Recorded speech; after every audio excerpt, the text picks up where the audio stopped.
Hello, is anyone there? Can you hear me? Pay attention, it's very important. Oh, yeah, I think I'm listening to the third graders. Do you want to know who I am?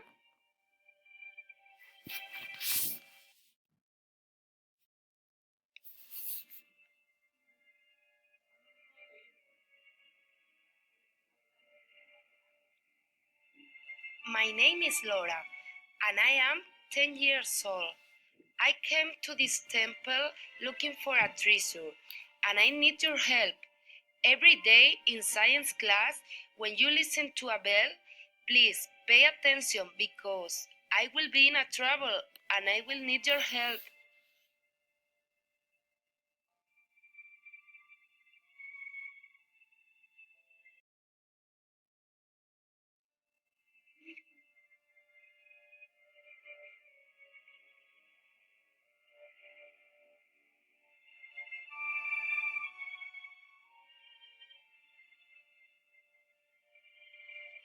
I'm so happy because I found you.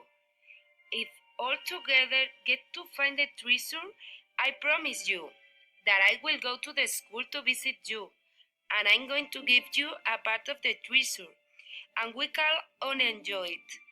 Do you want to help me? Let's go!